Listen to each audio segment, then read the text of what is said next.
Franklin goes to the hospital. Franklin sometimes had colds and tummy aches, and every now and then he got cuts and bruises. He went to the doctors for regular checkups, and once the doctor came to Franklin's house, but until now, Franklin had never been to the hospital.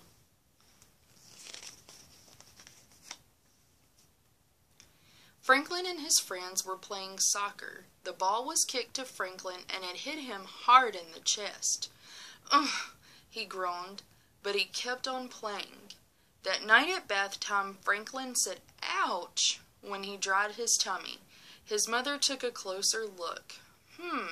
She said, "We'll go to the doctor first thing tomorrow."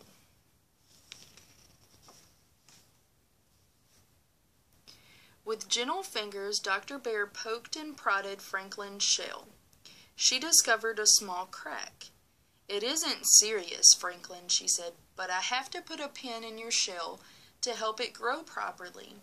I'll schedule an operation for you tomorrow morning at the hospital." "Will it hurt?" asked Franklin. "We'll give you sleep medicine before the operation so you won't feel a thing," replied Dr. Bear. "When you wake up, you'll be a little sore, but we'll keep you in the hospital overnight to make sure that you're okay." Dr. Bear explained that operations can only be done when a patient has an empty stomach. She told Franklin not to eat or drink after bedtime that night. Franklin didn't mind. His tummy was too busy flip-flopping for him to think about eating.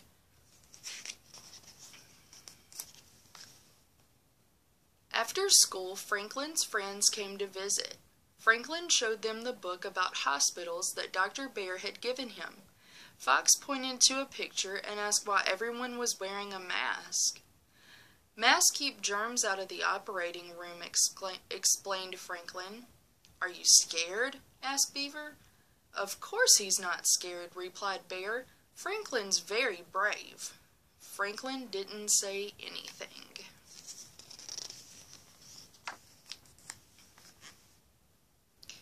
It was early when Franklin and his parents left for the hospital. With his blue blanket and Sam clutched in his arms, Franklin said goodbye to his room. Franklin's mother gave him a hug. "You'll be home tomorrow," she reminded him. "I know," Franklin said softly. "You're a very brave little turtle," said his father.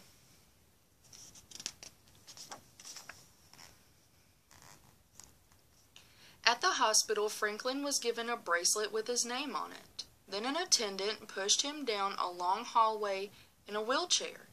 Franklin stared at all the strange equipment on carts and trolleys, and he wrinkled his nose at the unfamiliar smells.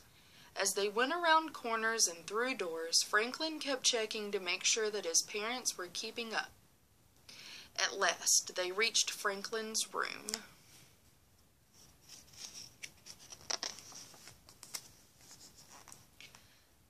A nurse gave Franklin a special gown to wear. She took his temperature and his blood pressure and listened to his heart. Next, she rubbed some cream on his hand. "This will numb your hand," she told him. "Then it won't hurt when the doctor puts in the needle for your sleep medicine." "Okay," said Franklin in a small voice. "You're a very brave patient," said the nurse.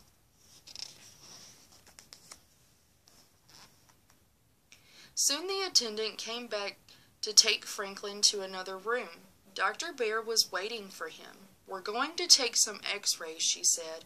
"I need to know exactly where to put the pin." "I don't want x-rays," whispered Franklin. "X-rays don't hurt," explained Dr. Bear. "The machine only takes pictures of what's inside you." "I know," said Franklin. He started to cry.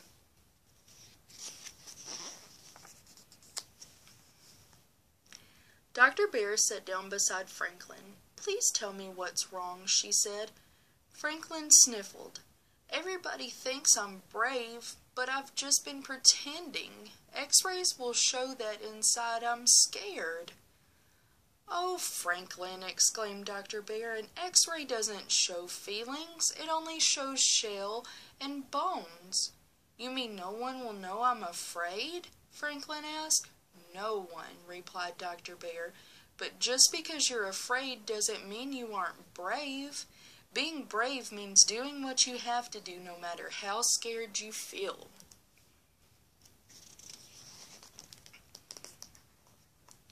Franklin thought for a few moments. Well, I am scared to have the operation, he finally said, but I know I have to so my shell will grow big and strong. Dr. Bear smiled. That's what being brave is all about. Franklin let out a very deep sigh. I'm ready now, he said. When the x-rays were done, Franklin was taken to the waiting room. We aren't allowed into the operating room, Franklin, said his father, but we'll be with you in the recovery room when you wake up, his mother promised. Soon Dr. Bear came to get Franklin. His mother and father kissed him and waved as he went through the doors.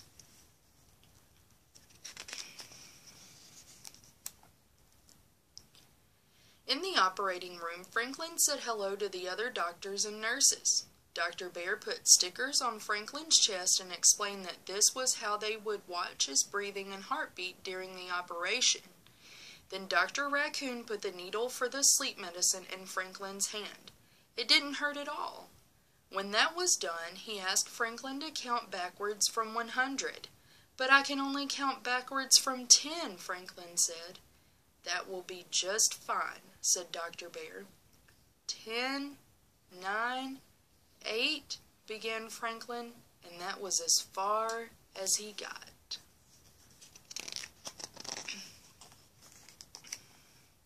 Wake up, Franklin, called a faraway voice, but Franklin didn't want to wake up. In his dream, he was scoring the winning goal.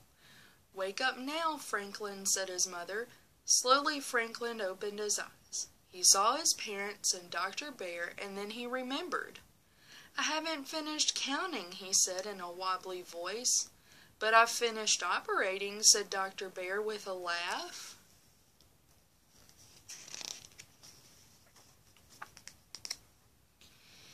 Two hours later, Franklin was back in his hospital room. He walked slowly to the mirror and looked at his bandages. I guess it'll be a while before I can play soccer again, he sighed. Dr. Bear thinks you'll heal very quickly, said Franklin's father. She also said you're an excellent patient, added his mother. Franklin smiled.